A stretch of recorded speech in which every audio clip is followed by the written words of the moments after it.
جهنم لونها اسود، اللي بيدخلها ما بيشوفش اي حاجه كانه اعمى ولا بيسمع اي حاجه. تخيل الرعب وانت بتتعذب ولا شايف ولا سامع حاجه ولا فاهم الضرب جاي منين. اهل النار بيدخلوها مربوطين مع بعض في سلاسل بتدخل من مناخيرهم وتطلع من ادبارهم، سلاسل عباره عن نحاس منصهر ملفوف حوالين جسمهم، سلاسل بتسحبهم في اتجاه جهنم على وشهم مش ماشيين على رجلهم، فبيدخلوا جهنم والعياذ بالله بوشهم وهم مش سامعين اي حاجه الا صوت شهيق جهنم نفسها. جهنم اللي بيؤتى بيها وليها 70,000 زمام، لكل زمام 70,000 ملك، تسقط فيها 70 عاما لا تصل الى قعرها. ويبدا اهل النار يلعنوا بعض وهم داخلين جهنم ومربوطين في بعض، وكل واحد فيهم يدعي على الثاني ويقول يا رب هو ده اللي ضيعني معاه، يا رب ضاعف له العذاب، وربنا يرد عليهم ويضاعف العذاب ليهم هم الاثنين. وبعدين يكسروا لحد ما تربط رؤوسهم باقدامهم ثم يقلبوا في النار، وكل ما جلدهم يتشوي ويقع من عليهم ربنا يبدلهم جلد تاني عشان يتكرر العذاب. وايديهم ورجليهم بيكونوا مربوطين فما فيش اي حاجه تحمي وشهم من العذاب. ربنا بيقول تلفح وجوههم النار وهم فيها كالحون. ومن شده الجوع بياكلوا شوك بيقطع جسمهم من جوه، ومن شده العطش بيشربوا ماء مغلي بيشوي وجوههم من قبل ما يقدروا يشربوا منه، فيضطروا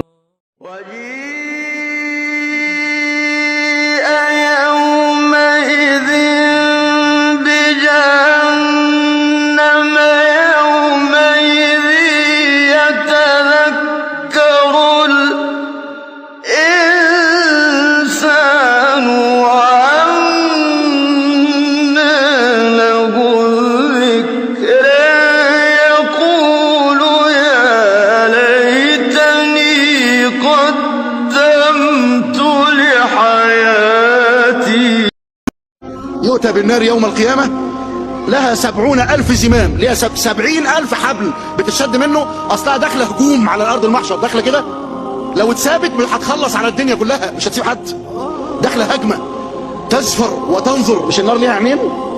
إذا رأتهم من مكان بعيد سمعوا لها تغيظا وزفيرا. شاف الشهيق والزفير؟ ده ايه ده؟ نار وشايفه وبتتكلم ونار بقى مش تتخيلهاش، سودة مظلمه، اتحطت في ميه طلعت مولعه زي ما هي، اتحطت في ميه طلعت مولعه عشان تستخدمها انت، عشان اللي هي بتحرق الدنيا دي وابار البترول انت تتخيل بقى اللي